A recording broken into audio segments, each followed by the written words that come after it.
What about your other brother, Damien, Peter? He was behind you and a very highly recruited guy, and he was headed toward Nebraska. Unfortunately, suffered an accident and couldn't play football. How's he doing? Yeah, and hearing Adam's story, it kind of touched me, because it's similar to Damien, and Damien was fortunate where he was able to recover, but he was a week away from reporting, to Notre Dame as an offensive tackle, and people always ask, well, who was the best player out of the three? And when you put Christian and I's tape on in high school, it was good. Good enough, obviously, to get scholarship offers. Like when you put Damien's tape on, it was like a goddamn hurricane going through there.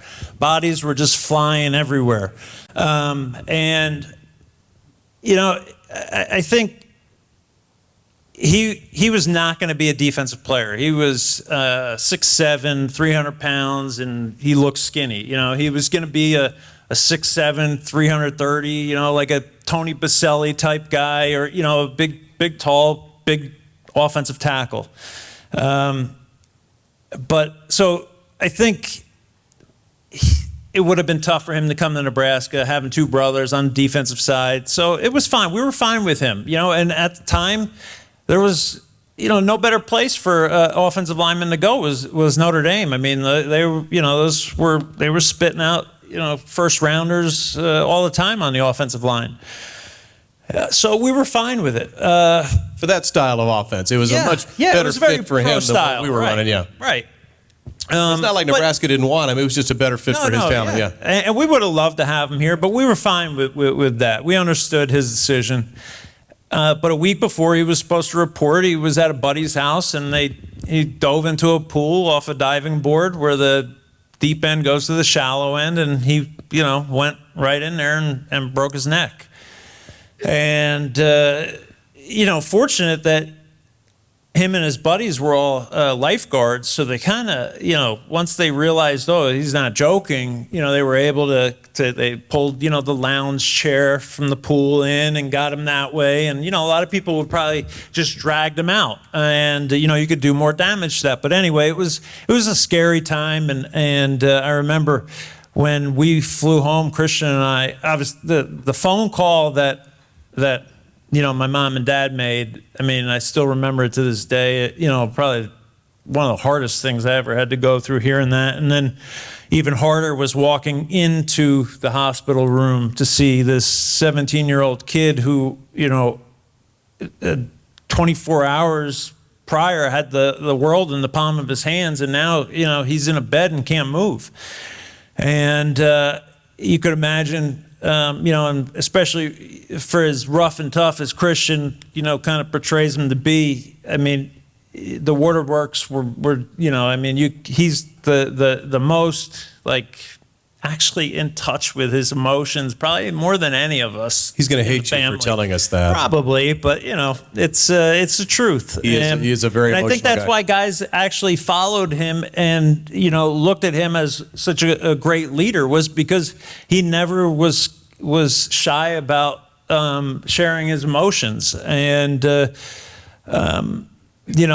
think that's what ultimately gets respect in the locker room. Obviously, you got to do it on the field, but being honest with your peers, and it's huge in terms of when you're asking guys to do something, they know where that's coming from.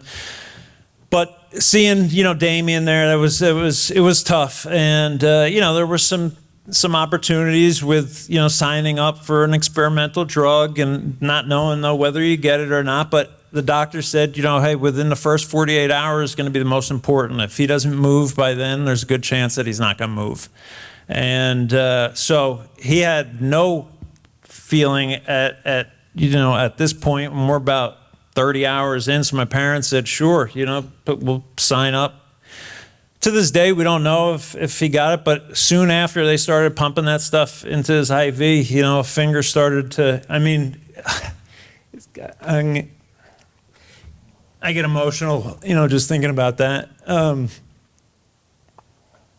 But as the time went on, it started to move a hand and a toe.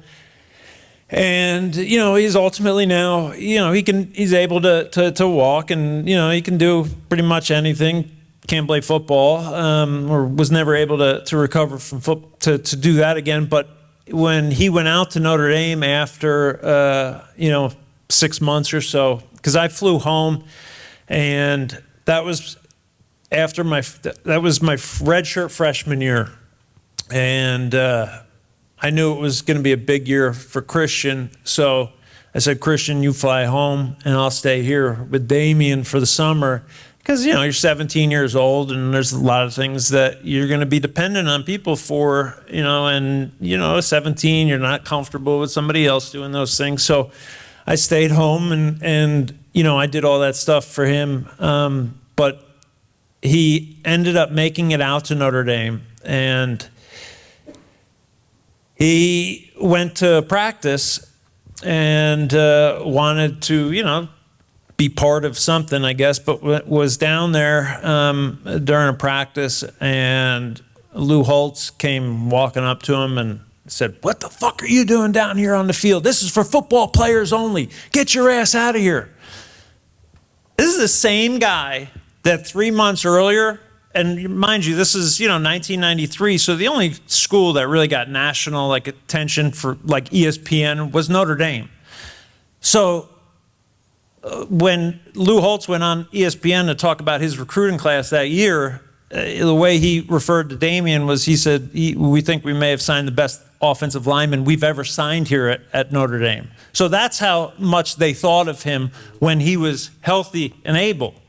And now, 6 months later, he's kicking him off the field, because he's got no use for him anymore. So I think it was after the bowl game that year. We were at home for, the post-Christmas break, and Coach Osborne had called to speak with me, and he kind of, Coach Osborne always was asking about your family, so he kind of was always up to date on stuff, with Damien. And he said, when I was on the phone with him, he said, "Is Damien there?" And I said, "Yeah." And he said, "Can I speak with him?" So, sure. He got on the phone with Damien, and he said, "Are you happy out there?" And he said, "Not really."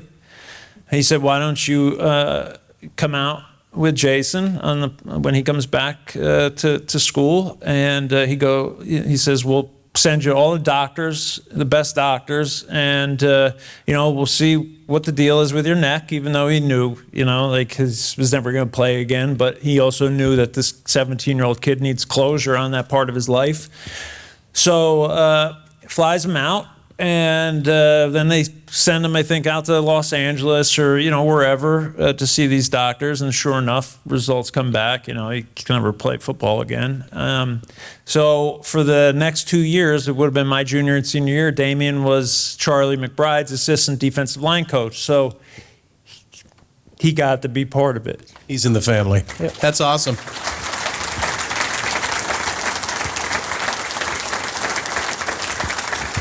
When Coach Osborne did that, he was winning national championships, and everybody wanted to be a part of Tom Osborne then. And so he reaches out to a kid who can't help him play football and treats him like he's an All-American. Yeah. See, that just never happens, right, ever. So, we got a pretty good operation going on around here thanks to that.